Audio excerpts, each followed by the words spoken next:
बिस्मिल्लाहिर्रहमानिर्रहीम। अस्सलाम वालेकुम दोस्तों, उम्मीद है आप सब खैरियत से होंगे।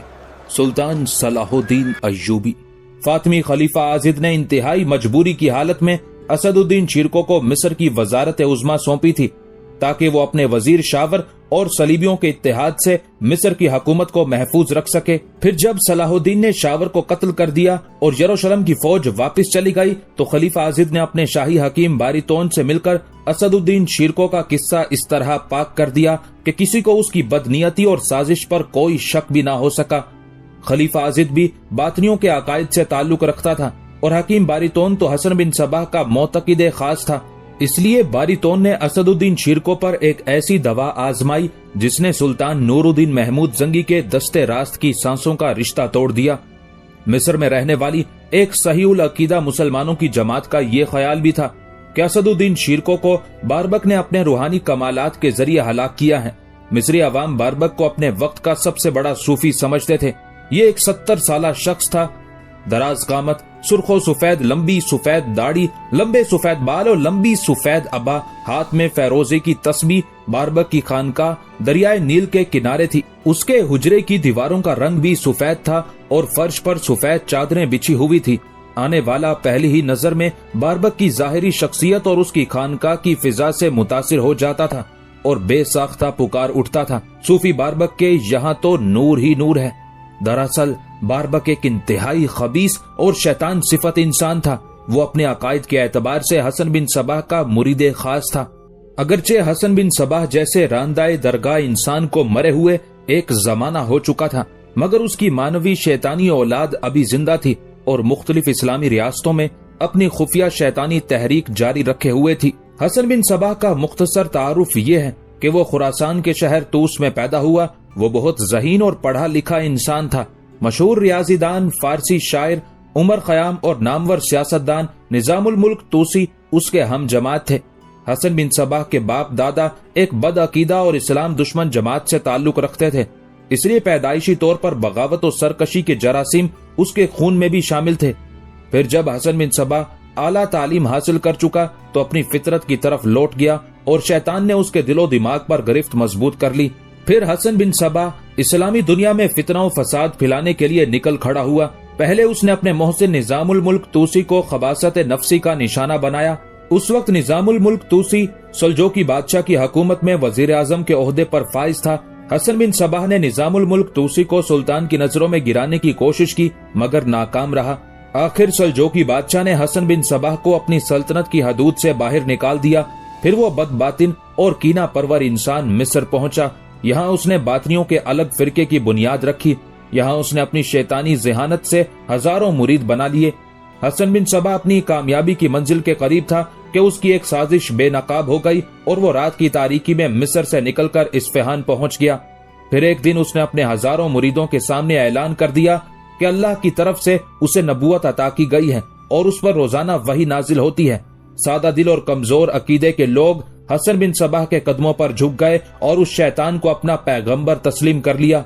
एक बड़ी जमात को ताबे कर लेने के बाद हसन बिन सबाह का फैलाया हुआ शैतानी जाल रोज ब रोज वसी होता चला गया, यहाँ तक कि उसने बड़ी रियाकारी के साथ अल मौत के किले पर कब्जा कर लिया।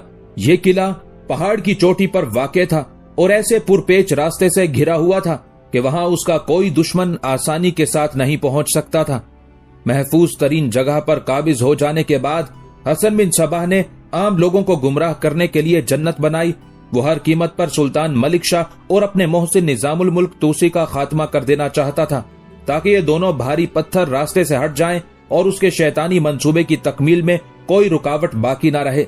ये जन्नत अर्जी उसी मंसूबे की एक बुनियादी कड़ी थी। अलमौत के किले में हसन बिन सबाह ने एक तख्त बनवाया था जिसके पाए जमुर्रद के थे, दोनों दस्ते नीलम के और पिछला हिस्सा याकूत जैसे कीमती पत्थर का था। जब रात में उस तख्त पर कंदीलों और फानूसों की रोशनी पड़कर मुनक्किस होती थी तो देखने वाली आंखों के सामने रोशनियों का एक अजीब सा मंजर होता था। उस चकाचौंध का हवाला देकर हसन बिन सबाह अपने अकीदतमंदों से मुखातिब होता था। यूं समझ लो कि खुदावंदे आलम का नूर तुम पर साया फिगन है। अगर तुम मेरे अहकाम पर अमल करोगे तो ये नूर हर वक्त तुम्हारे साथ साथ रहेगा और तुम्हें अपने घरों में भी नजर आएगा। हसन बिन सबाह को फने तकरीर में कमाल हासिल था। جب وہ اپنے معتقدین سے خطاب کرتا تو وہ لوگ اس کے لہجے سے متاثر ہو کر اس طرح جھک جاتے کہ ان کے سر زمین کو چھونے لگتے، پھر ان کی زبانوں سے بے اختیار یہ کلمات جاری ہو جاتے: بے شک آپ ہمارے پیغمبر ہیں، ہمیں سیدھا راستہ دکھائیے اور اس روشنی کی طرف لے جائیے جو کبھی ختم نہ ہو، ہمیں سکون و سلامتی عطا کیجیے اور دوزخ کی بھڑکتی ہوئی آگ سے نجات دیجیے۔ اپنی جماعت کو یہ یقین دلانے کے بعد کہ وہ خدا کا بھیجا ہوا پیغمبر ہے، حسن بن صبا کے شیطانی دماغ نے ایک اور منصوبہ تراشا۔ اس نے قلعہ الموت کے ارد گرد خوبصورت سبزہ کا انتخاب کیا جہاں ایک نہر بھی بہتی تھی۔ حسن بن صبا نے بڑی قیمت دے کر دور دراز کے علاقوں سے ماہرین تعمیرات بلائے اور ایک مخصوص علاقے میں ان سے دلکش مکانات تعمیر کرائے جن کے نقش و نگار دیکھ کر لوگ حیرت زدہ رہ جاتے تھے۔ جب حسن بن صبا کے معتقدین اس سے پوچھتے کہ یہ مکانات کس کے لیے ہیں تو وہ نہایت عیاری سے اپنے ہم نواؤں کو جواب دیتا: یہ اہل ایمان کی جنت ہے جہاں وہ ہمیشہ ہمیشہ رہیں گے، اور اس جنت کا کیا ہوگا جو انسان کو مرنے کے بعد اس کے نیک اعمال کے صلے میں بخشی جائے گی۔ کسی معتقد کے دل میں یہ خیال پیدا ہوتا اور وہ حاضرین کی موجودگی میں یہ سوال کر بیٹھتا۔ حسن بن صبا اس شخص کو برجستہ جواب دیتا: یہ دنیاوی جنت ہے، پہلے تمہیں اپنے آپ کو اس جنت کا اہل ثابت کرنا ہوگا، پھر تم دوسری جنت میں داخل ہو سکو گے۔ یہ سن کر سب لوگ بیک زبان چیخ اٹھتے: اے ہمارے پیر و مرشد، ہمیں بتائیے کہ اس جنت عرضی میں داخل ہونے کا کیا طریقہ ہے۔ حسن بن صبا کے ہونٹوں پر شیطانی مسکراہٹ ابھر آتی: اس جنت میں داخل ہونے کے لیے تمہیں بڑی آزمائشوں سے گزرنا پڑے گا۔ معتقدین ہذیانی انداز میں چیخنے لگتے: ہم تیار ہیں ہر آزمائش کے لیے۔ حسن بن صبا اپنا دایاں ہاتھ بلند کر کے انہیں خاموش رہنے کی تلقین کرتا: صبر کرو اور انتظار کرو، ان قریب تم لوگ جان لیوا امتحان میں ڈالے جاؤ گے۔ پھر حسن بن صبا نے اپنی جنت کی آرائش اس طرح کی کہ فرش پر اور راہداریوں میں بیش قیمت قالین بچھائے گئے، کمروں کو یونانی طرز کے ریشمی بستروں اور پردوں سے آراستہ کیا گیا، جگہ جگہ دلکش پتھروں کی مختلف حوضیں تعمیر کرائی گئیں جنہیں نلوں کے ذریعے دودھ، شہد اور شراب سے بھر دیا جاتا تھا۔ جگہ جگہ نہایت حسین و جمیل نوخیز لڑکیاں گھومتی رہتی تھی۔ ان لڑکیوں کے بارے میں دعویٰ کیا جاتا تھا کہ انہیں آج تک کسی انسان نے نہیں چھوا ہے۔ یہ حسن بن صبا کی جنت کی حوریں تھی۔ جنت میں داخل ہونے والے مردوں کا انتخاب خود حسن بن صبا کرتا تھا۔ اس کا طریقہ انتخاب بھی بڑا عجیب تھا۔ گرد و نواح کے علاقوں سے ڈھونڈ ڈھونڈ کر ایسے جوان لائے جاتے تھے جن کے جسم چٹانوں کی طرح مضبوط ہوتے تھے، پھر انہیں کئی خوفناک مرحلوں سے گزار کر اندازہ کیا جاتا تھا کہ ان میں کون بزدل ہے اور کون بہادر۔ پھر بزدل لوگوں کو امتحان سے خارج کر کے قلعے سے باہر نکال دیا جاتا تھا۔ اس کے بعد منتخب بہادروں کو جنت میں داخل کر دیا جاتا تھا۔ حسن بن صبا کے معتبر اور مسلح سپاہی ان بہادروں کو جنت کی سیر کراتے، پھر انہیں حوروں کے سپرد کر دیا جاتا۔ وہ لوگ ہفتہ 15 دن شیطانی جنت میں رہتے، پھر انہیں حوریں بھنگ پلا دیتی۔ جب وہ مست و بے خود ہو جاتے تو مسلح سپاہی انہیں اٹھا کر لے جاتے اور حسن بن صبا کے خصوصی کمرے میں پہنچا دیتے جہاں اس خبیث کے بقول اس پر وحی نازل ہوتی تھی۔ جب وہ شخص نشے کی قید سے آزاد ہو کر ہوش میں آتا تو دوبارہ اسی جنت کی تمنا کرتا۔ حسن بن صبا اس موقع پر انسانی نفسیات سے فائدہ اٹھاتا اور حوروں کے تمنائی کو مخاطب کر کے کہتا: میں نے تمہیں اپنی روحانی قوت سے ایک بار جنت کا نظارہ کرا دیا، اب تم ایک بڑی آزمائش سے گزر کر ہی جنت میں داخل ہو سکو گے۔ وہ شخص دودھ، شہد، شراب اور حوروں کی تمنا میں تڑپتا رہتا اور بار بار اپنے آپ سے پوچھتا رہتا کہ وہ بڑی آزمائش کب آئے گی اور کب وہ جنت میں داخل ہوگا۔ پھر جب حسن بن صبا کسی دشمن کو قتل کرانا چاہتا تو وہ جنت کے طلبگار کو تنہائی میں بلاتا اور رازداری کے لہجے میں کہتا: فلاں شخص کو بے درے قتل کر دے، پھر فرشتے تجھے جنت میں لے جائیں گے۔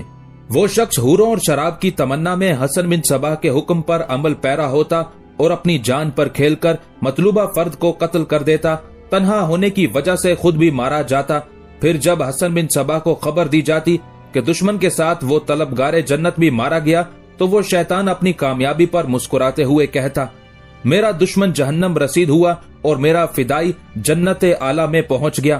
ایسے تمام جنت کے طلبگار حسن بن صبا کے فدائیین کہلاتے تھے۔ نظام الملک توسی جیسے عظیم سیاستدان اور اسلام دوست انسان کو بھی حسن بن صبا کے ایک فدائی نے قتل کیا تھا۔ 15 سال بعد حسن بن صبا نے نظام الملک کے بیٹے ابو المظفر کو بھی اپنے ایک فدائی سے قتل کرا دیا۔ इन बाप बेटे के अलावा भी इस शैतान ने बहुत से अहले ईमान को कत्ल कराया। हसन बिन सबा ने 35 साल तक किला अल मौत पर हुकूमत की, फिर 518 हिजरी में बड़ी बेकसी की हालत में मर गया और आलम इस्लाम को एक बड़े फितना गर से निजात मिली।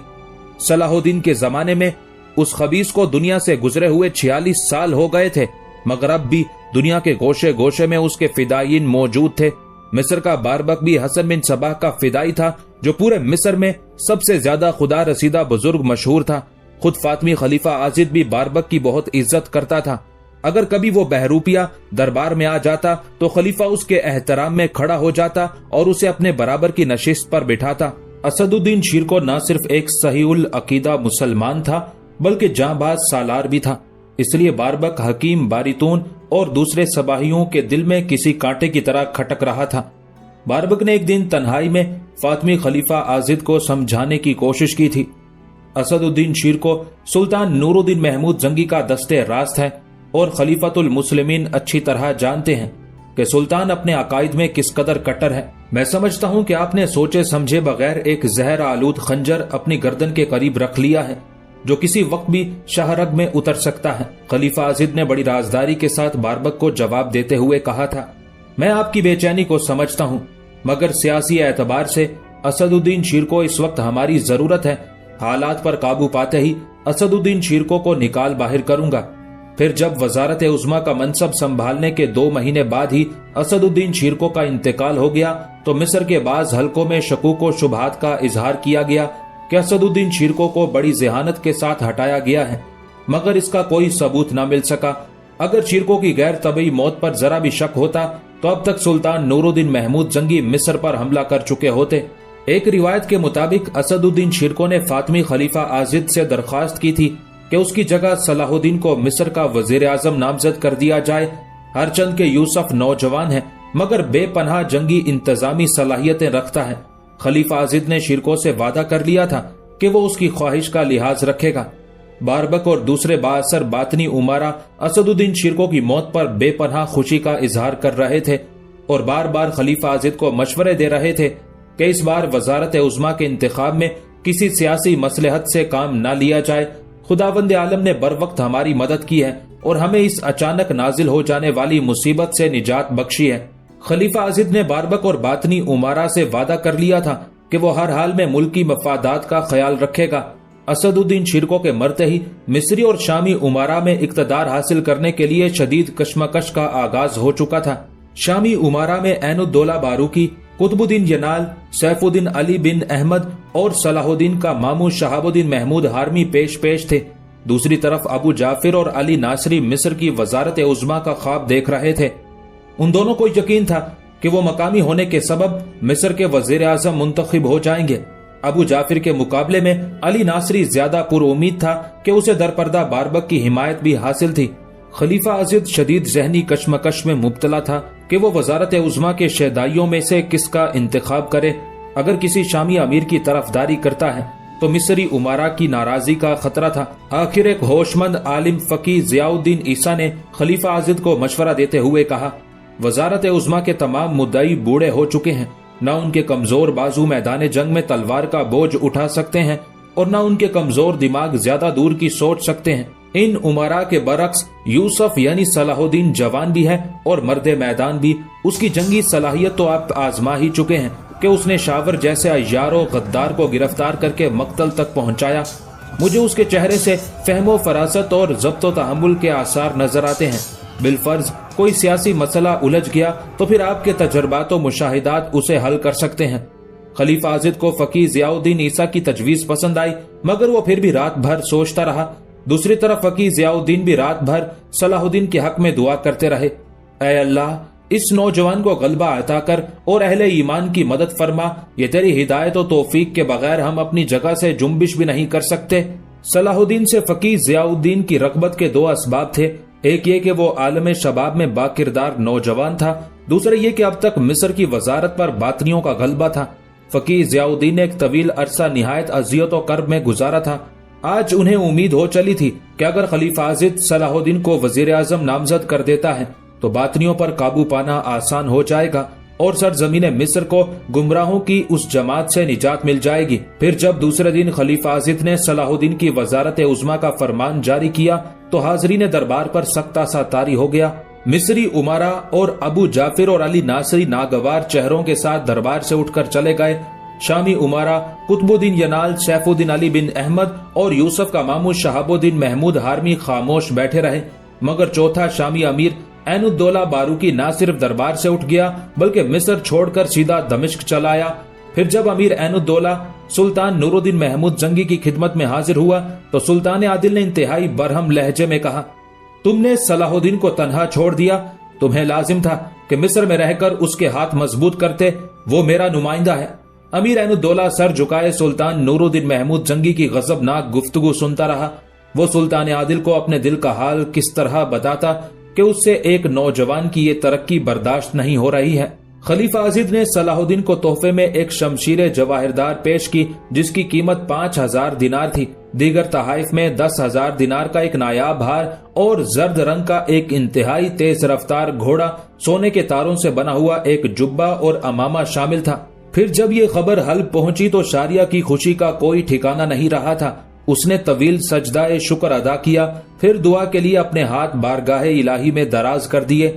ऐ बारी ताला, तेरे लामहदूद खजानों में जितनी नेमतें और इज्जतें हैं वो सब मेरे यूसुफ को बख्श दे। उसे दुश्मनों की नजर बद और फितना अंगेजियों से महफूज रख। अगर उसे कोई जिस्मानी अजियत या बीमारी पहुंचने वाली है तो वह मुझ पर गुजार दे। ये दुआ मांगकर शारिया उदास हो गई। हल्ब और मिस्र के दरमियान बहुत फासला हायल था। अब तो शायद ही उसे कभी देख सकूं। शारिया ने खुद कलामी के अंदाज में कहा, मगर ये तो खुद गर्जी है। शारिया ने खुद ही अपने सवाल का जवाब देते हुए कहा, जब वो हल्ब में रहेगा तो फिर मिस्र की वजारत का इंतजाम किस तरह संभालेगा। अचानक शारिया के जहन ने एक नई करवट ली। अगर यूसुफ मिस्र से यहाँ नहीं आ सकता तो मैं खुद वहां जा सकती हूँ। उस ख्याल के साथ ही शारिया के दिलो दिमाग में एक बर्क सी लहराई और जर्द चेहरा चंद लम्हों के लिए सुर्ख हो गया। फिर कुछ देर बाद वो बर्क बुझ गई जिसने शारिया के दिलो दिमाग को रोशन कर दिया था। एक बार फिर चारों तरफ मायूसियों का अंधेरा फैल गया और वो अपने आप को मुखातिब करके कहने लगी, शारिया तू अव्वलो आखिर कनीज है। मिस्र के वजीर आजम की तमन्ना कैसे कर सकती है? लोग पागल कहेंगे। उस ख्याल के साथ ही शारिया के सीने के सारे जख्म छिल गए थे और उनसे खून रिसने लगा था। शारिया ने घबराकर अपने हुजरे की छत की तरफ देखा जैसे वो आसमान की तरफ देख रही हो। फिर उसके होंठ लरजने लगे और आंखें अश्क बरसाने लगी। ऐ अल्लाह, मैं तुझी को पुकारती हूँ कि तेरे सिवा मेरा कोई मददगार नहीं। दुनिया की मोहब्बत को मेरे दिल से निकाल दे कि इसके होते हुए मैं तेरे पास कैसे आ सकती हूँ। मुझे अपनी इस मुनाफकत से शर्म आती है। मैं अपने उस्ताद को छोड़कर मिस्र जाना चाहती हूँ। ये कैसी खुदगर्जी है। मेरे अल्लाह, मुझे माफ फरमा दे। ये दुआ मांगकर शारिया उठी और अपने उस्ताद गिरामी की खिदमत में हाजिर हुई। काजी इब्ने अरसून ने इंसानी कदमों की चाप सुनकर कहा, कौन? मैं आपकी खादमा शारिया। शारिया ने उस्ताद गिरामी के करीब बैठते हुए कहा, अल्लाह तुम्हें जजाए खैर दे। काजी इब्ने अरसून ने मुस्कुराते हुए कहा और अपना दायां हाथ बुलंद कर दिया। शारिया तेजी से आगे की तरफ झुकी। फिर काजी इब्ने अरसून ने इधर उधर अपने हाथ को गर्दिश दी और शारिया के सर पर अपना हाथ रख दिया। काजी इब्ने अरसून आंखों की रोशनी से महरूम हो चुके थे। सुल्तान नूरुद्दीन महमूद जंगी ने बेहतरीन तबीबों से काजी साहब का इलाज कराया, मगर तकदीर का लिखा पूरा होकर रहा। काजी इब्ने अरसून की दोनों आंखें जाती रहीं। काजी साहब ने कई बार सुल्तान आदिल से दरखास्त की कि इस माजूरी के सबब उन्हें मनसबे कज़ा से फारिग कर दिया जाए, मगर सुल्तान नूरुद्दीन जंगी ने उनकी दरखास्त मंजूर नहीं की और काजी साहब के लिए 2 सरकारी निगरान मुकर्रर कर दिए। काजी इब्ने अरसून उसी हालत में अदालत जाते थे, मुकदमात की समाअत करते थे और हक की रोशनी में अपने फैसले सुना देते थे। काजी इब्ने अरसून अपना बाकी वक्त मदरसे में गुजारते और शागिर्दों को दरपेश फिकही मसाइल समझाते। उन औकात में शारिया अपने उस्ताद की खिदमत अंजाम देती। उस्ताद मोहतरम, आपने सुना यूसुफ मिस्र का वजीर आजम हो गया है। शारिया के लहजे से इंतहाई मुसरत झलक रही थी। वजीर आजम का ओहदा बहुत छोटा है। यकायक काजी इब्ने अरसून का चेहरा शिद्दत जज्बात से सुर्ख हो गया। उसका नाम यूसुफ है। हक ताला ने उसके लिए बादशाही लिखी है। यकायक शारिया फिर उदास हो गई और गमजदा लहजे में बोली, मुझे बहुत दुख है उस्ताद मोहतरम, ना काबिले बयान दुख। काजी इब्ने अरसून घबरा गए। किस बात का दुख मेरी बेटी? जब यूसुफ आएगा तो आप उसे कैसे देखेंगे? शारिया रुक रुक कर बोल रही थी, काश काश इंसान को अपनी जायज ख्वाहिशात के लिए मुसलसल दुआ करते रहना चाहिए। काजी इब्ने अरसून ने बावकार लहजे में कहा, फिर जब उसकी दुआ के खिलाफ आसमानी फैसला जाहिर हो जाए तो इंसान को सब्र और शुक्र से काम लेना चाहिए।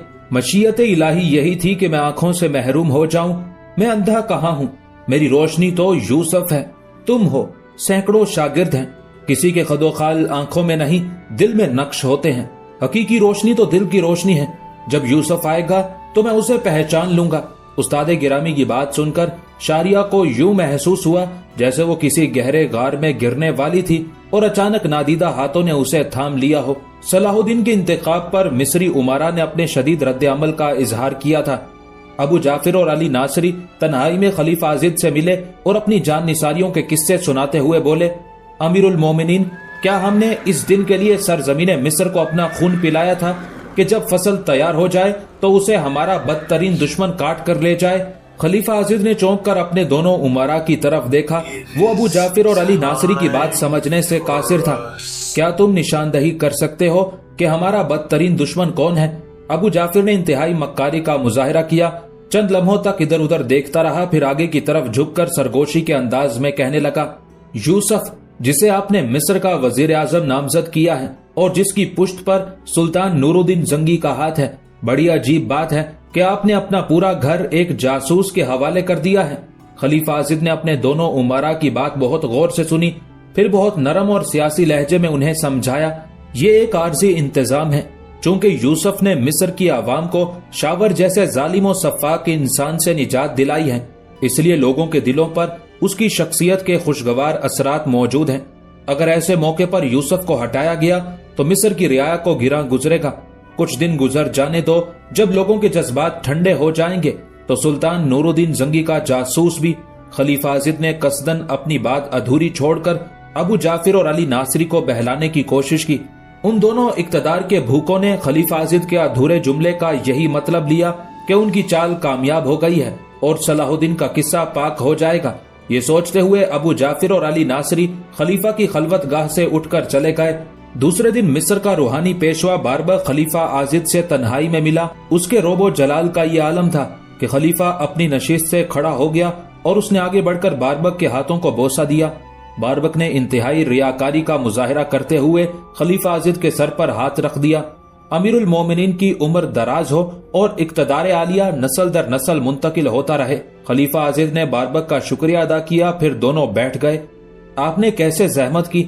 खलीफा आजिद ने बारबक से सवाल किया। यकायक बारबक बहुत ज्यादा संजीदा नजर आने लगा। किसी गुमराह इंसान का मिस्र की वजारत उज़्मा पर फाइज होना निहायत ही बुरा शगुन है। बारबक ने सलाहुद्दीन का नाम लिए बगैर कहा, अगर ये बिद्दत कुछ दिन और जारी रही तो महल्लाते शाही पर अजाब आसमानी भी नाजिल हो सकता है। बारबक का लहजा बतदरीज पुरजलाल होता जा रहा था। फिर मेरी दुआएं भी किसी काम नहीं आ सकती। वक्त से पहले खबरदार कर रहा हूँ, ये मेरी सियासी मजबूरी है। खलीफा आजिद ने आजिजाना लहजे में कहा। कैसी मजबूरी? बारबक ने अपने रूहानी जलाल का मुजाहिरा करते हुए कहा, आज ही मेरा कोई फिदाई सलाहुद्दीन का काम तमाम कर देगा। यह सुनकर खलीफा आजिद खौफजदा हो गया। नहीं पेशवाए मोहतरम, ऐसा हरगिज ना करना। अगर सलाहुद्दीन मिस्र में कत्ल हो गया तो कयामत आ जाएगी। सुल्तान नूरुद्दीन जंगी मेरी सल्तनत को तबाहो बर्बाद कर डालेगा। अगर तुम यूसुफ का कत्ल नहीं चाहते तो उसे आज ही बरतरफ कर दो। बारबक ने तहक्कुम आमेज लहजे में कहा। अली नासरी तुम्हारा बेहतरीन मददगार साबित होगा।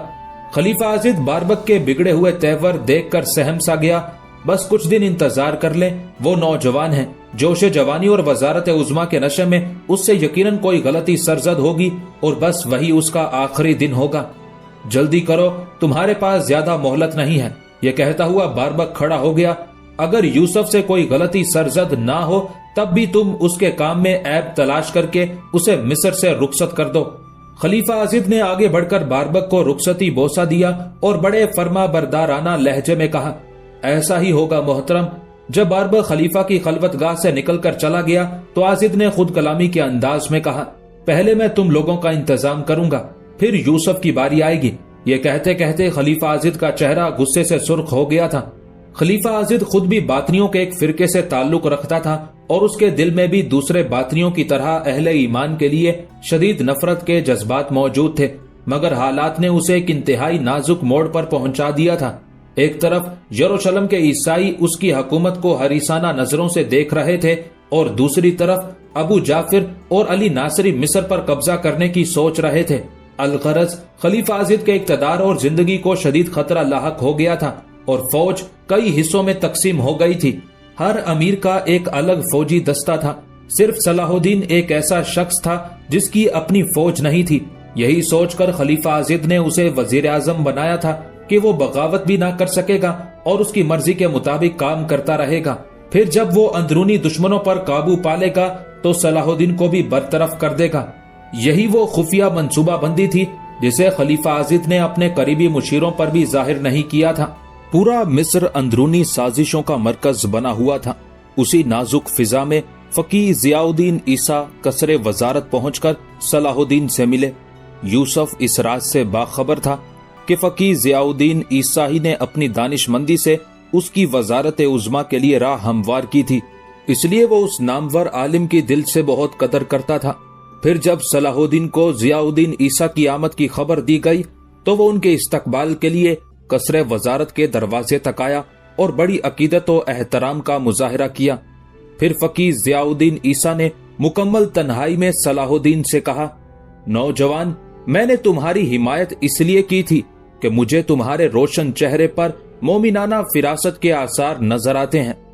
हक़ ताला मेरी इस खुशगुमानी को बरकरार रखे। मैं आपका बेहद शुक्रगुजार हूँ। अल्लाह ताला मुझे हिदायत और तौफीक बख्शे कि कोई अहले ईमान मेरी तरफ से बदगुमान ना हो। मेरे अजीज, तुम्हें मालूम है कि मिस्र में अहले ईमान की क्या हालत है। ये कहते कहते फकीह जियाउद्दीन की आंखों में आंसू आ गए।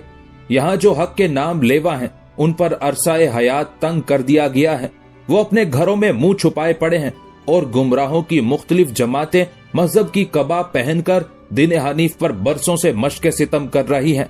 इन जादूगरों ने अपनी शोबदाबाजियों से मजहब को एक तमाशा बना डाला है और मिल्लत इस्लामिया के इत्तेहाद की धज्जियां उड़ा दी हैं।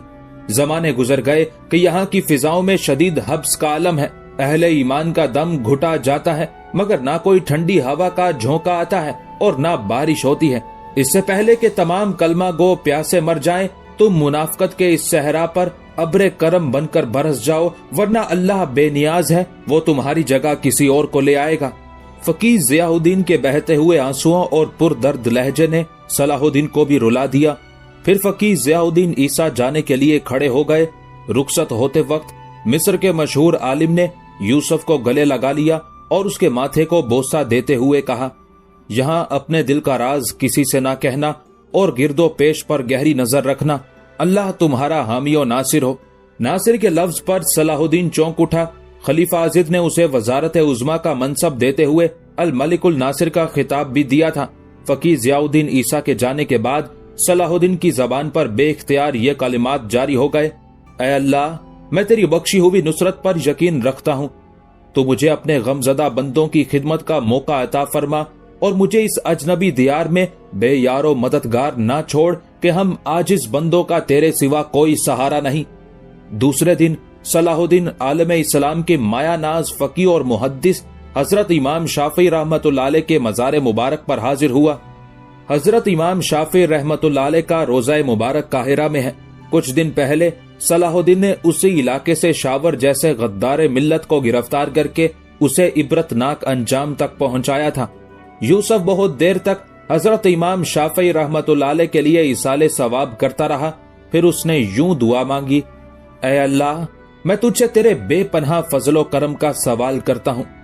अगर मैं इन फितना गरों पर काबू पाने में कामयाब हो गया तो गुमराहों की इस सरजमीन पर तेरा हकीकी दीन नाफिज करके छोड़ूंगा। फकीह जियाउद्दीन ईसा से मुलाकात के बाद सलाहुद्दीन एक अजीब जहनी इंकलाब से दोचार हो गया था। अब तक वो सुल्तान नूरुद्दीन जंगी और असदुद्दीन शीर को मरहूम के साथ सलीबियों से जंग करता रहा था, जो इस्लाम के खुले हुए दुश्मन थे। मगर फकीह जियाउद्दीन ईसा ने एक ही मुलाकात में सलाहुद्दीन को ये नुक्ता समझा दिया था, बैरूनी के मुकाबले में अंदरूनी दुश्मन ज्यादा खतरनाक होते हैं। जब तक घर में छुपे हुए कजाकों का कला कमा नहीं किया जाएगा, उस वक्त तक मिल्लत इस्लामिया का इस्तेहकाम मुमकिन नहीं। सलाहुद्दीन ने फकीह ज़ियाउद्दीन की ये बात अपने जहन की गहराइयों में उतार ली थी और फिर वो हजरत इमाम शाफी रहमतुल्लाह अलैह के मज़ार पर हाजिर होकर अपने अल्लाह से एक अहद भी कराया था। वाज़ेह रहे कि मिस्र में हजरत इमाम शाफी रहमतुल्लाह अलैह के मसलक पर अमल करने वालों की अक्सरियत थी, मगर बातनियों ने बरसरे इक्तदार आकर चारों मसलकों के मानने वालों को शदीद नुकसान पहुंचाया था। फिर उसी रात सलाहुद्दीन ने एक अजीब ख्वाब देखा। वो एक लकोदक सहरा में अकेला खड़ा है। दूर दूर तक ना कोई इंसान नजर आता है, ना कोई दरख्त, ना कोई चश्मा। सलाहुद्दीन हैरानो परेशान खड़ा है कि वो किससे रास्ता पूछे और कहां जाए। यकायक उसे एक पुरजलाल आवाज सुनाई देती है जिसकी गरज से पूरा सहरा गूंजने लगा। अगर हिदायत चाहता है तो मखलूके खुदा की खिदमत कर, तुझे रास्ता मिल जाएगा। उस आवाज की गूंज से सलाहुद्दीन की आंख खुल गई। उस वक्त करीब की मस्जिद में फजर की आजान हो रही थी। सलाहुद्दीन कुछ देर तक मुअज्जिन की जबानी अल्लाह की किबरियाई का बयान सुनता रहा। फिर उसने वजू किया और मालिक हकीकी के सामने सजदा रेज हो गया। दूसरे दिन मिस्र में एक मुसर्रत अंगेज हंगामा बर्पा हो गया। जिसने ये खबर सुनी वो कुछ देर के लिए हैरत और सकूत का मुजस्मा बनकर रह गया। सलाहुद्दीन का चच्चा असदुद्दीन शिरको एक अजीम सिपह सालार और जांबाज मुजाहिद था, मगर उसमें एक बड़ी कमी ये थी कि वो दौलत की तरफ बहुत ज्यादा रुझान रखता था। उसने बेशुमार जंगें लड़ी थी और बेशुमार माले गनीमत जमा किया था। असदुद्दीन शिरको के जाती खजाने में कीमती जवाहरात और सोने चांदी के ढेर लगे थे। सबसे पहले सलाहुद्दीन ने अपने चच्चा के नादिर जवाहरात नीलाम में रखे, जिससे लाखों दिनार हासिल हुए। फिर उसने मिस्री फौज के तमाम सिपाहियों को एक तवीलो अरीज मैदान में जमा करके असर अंगेज तकरीर की। लाइके एहतराम है वो मुजाहिद जो मुल्क की सरहदों की हिफाजत के लिए अपनी जानों के नजराने पेश करते हैं। मैं उन तमाम जांबाजों को सलाम पेश करता हूँ। सलाहुद्दीन ने मैदान में जमा हजारों मिस्री फौजियों को मुखातिब करते हुए कहा, मुझे अंदाजा है कि मेरे सिपाहियों के हाथ कितने तंग हैं और उनकी जरूरतें कितनी ज्यादा हैं। यह कहकर सलाहुद्दीन खामोश हो गया और सिपाहियों के चेहरों का जायजा लेने लगा। मिस्री सिपाही वजीर आजम के खिराजे तहसीन से बहुत खुश नजर आ रहे थे।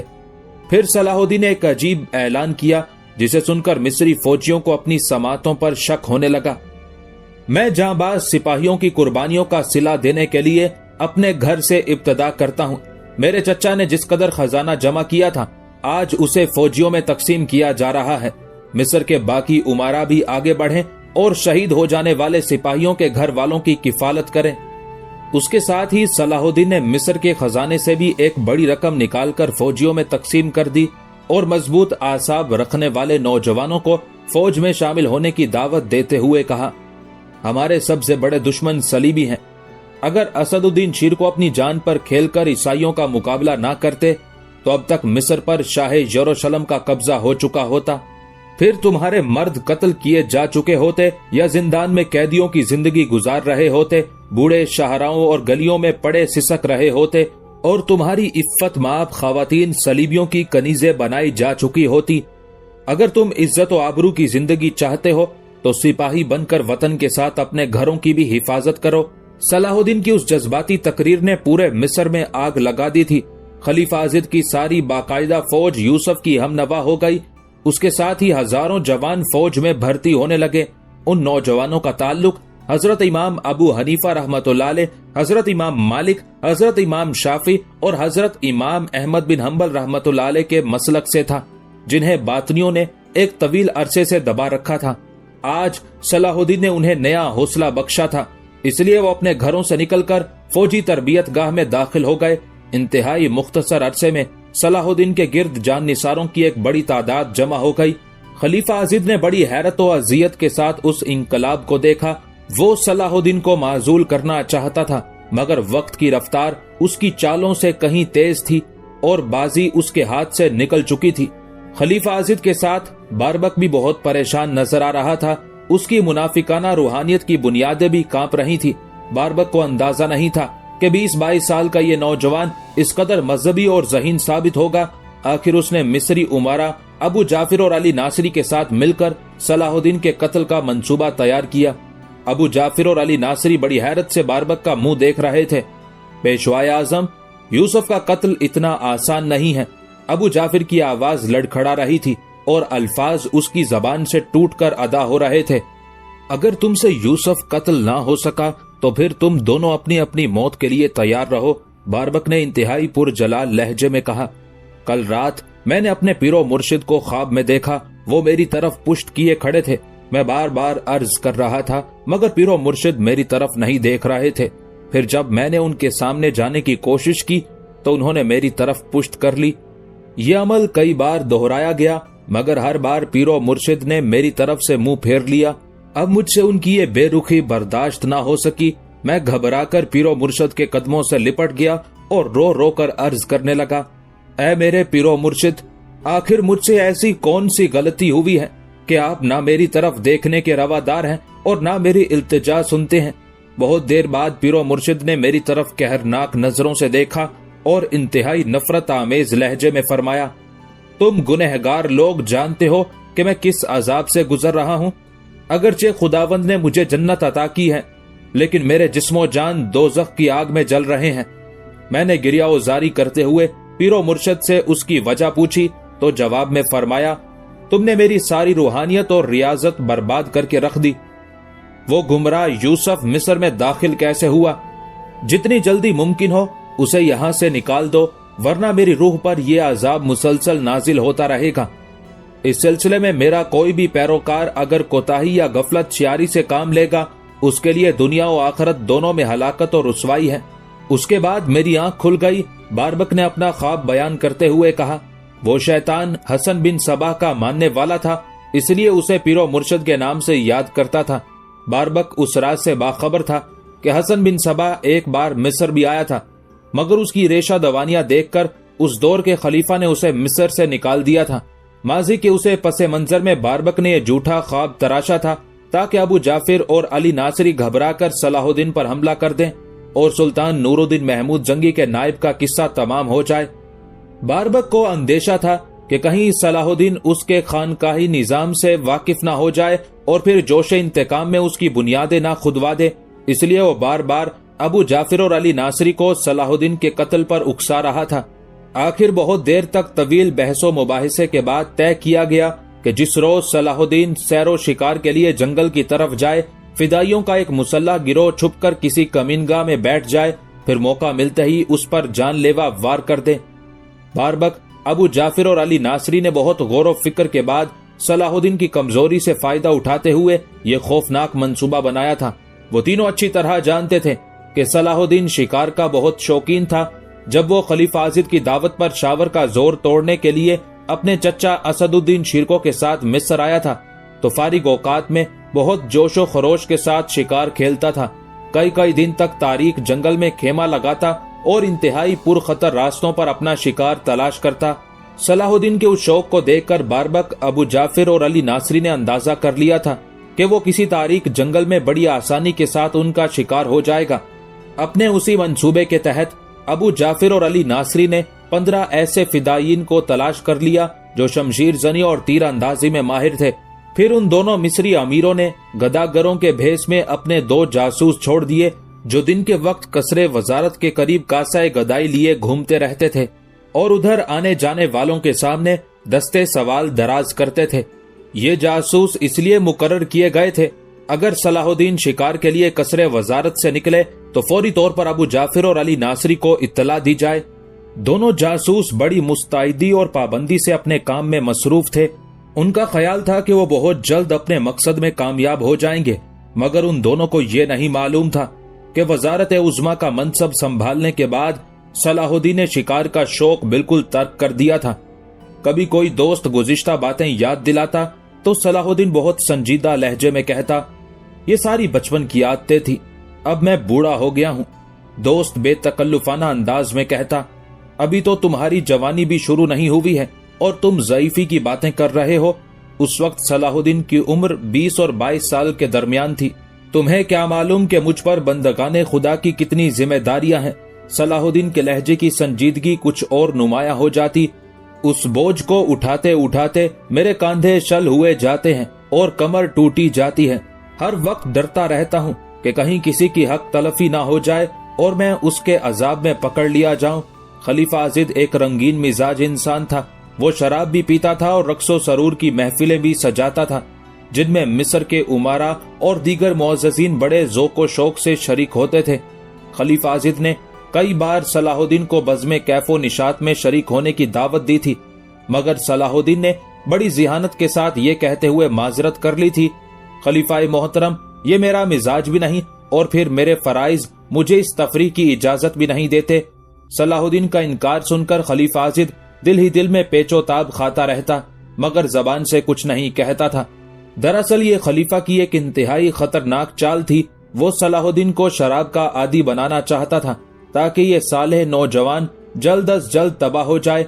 यूसुफ की एहतियात का ये हाल था कि वो खलीफा की दावत मशरूबो ताम में भी बहुत कम शरीक होता था, और ये सारी एहतियातें इसलिए थी कि जैसे ही यूसुफ ने वजारत उज़्मा का मनसब संभाला था, उसके चंद रोज बाद ही दमिश्क से सुल्तान नूरुद्दीन जंगी का एक मोतमद कासिद मिस्र पहुंचा था, और फिर उसने तन्हाई में सुल्तान आदिल का एक खत सलाहुद्दीन के हवाले किया था। उस खत में मुंदरजा झैल इबारत दर्ज थी, सलाहुद्दीन, तुम पर अल्लाह की सलामती हो। ये बहुत ही अजीब बात है कि मैं एक ही वक्त में दो मुतजाद कैफियत से दो चार हूँ। एक तरफ मुझे तुम्हारे चचा असदुद्दीन शिरको की मौत का बेपनाह गम है, और दूसरी तरफ तुम्हारे वजीर आजम बनने की बेअंदाजा मुसर्रत। अब तुम बहुत गौर से मेरी कुछ बातें सुनो और उन पर पूरा पूरा अमल करो। अगर तुमने इस सिलसिले में जरा भी कोताही से काम लिया तो तुम्हारी जात को शदीद नुकसान पहुंचने का अंदेशा है, और याद रखो, तुम्हारा नुकसान मेरा नुकसान है। आज तुम पर यह हकीकत और सच्चाई पूरी तरह वाज़े हो जाना चाहिए कि तुम मिस्र की सरजमीन पर मेरे नुमाइंदा एक खास हो। मैं दुनियावी इक्तदार का मुनकिर नहीं हूँ, मगर मैं इस मादी ताकत को अपने मकसद तक पहुँचने का एक खास जरिया समझता हूँ, और मेरा एक ही मकसद है कि मिल्लत इस्लामिया को ईसाइयों और यहूदियों की योरिशों से महफूज कर दूं। फिर वो वक्त भी आए कि मुझे बैतुल मुकद्दस में दाखिल होने की सादत हासिल हो सके। मैंने जिंदगी भर एक ही ख्वाब देखा है, और अब यूं महसूस होता है कि जैसे उस ख्वाब की ताबीर मिलने का वक्त करीब आ पहुंचा है। बैतुल मुकद्दस तक पहुंचने का एक ही रास्ता है कि मिस्र पर हमारी गिरफ्त मुकम्मल हो जाए। मुझे यकीन है कि तुम इस कार्य अजीम को अंजाम देने के लिए अपनी उम्र अजीज का एक लम्हा भी बर्बाद नहीं करोगे। यकीनन तुम बेहतरीन शाहसवार हो और चौगान के अजीम खिलाड़ी, मगर अब ये खेल तुम्हारे लिए मुनासिब नहीं। तुम्हारे इस शौक से कोई भी दुश्मन फायदा उठा सकता है।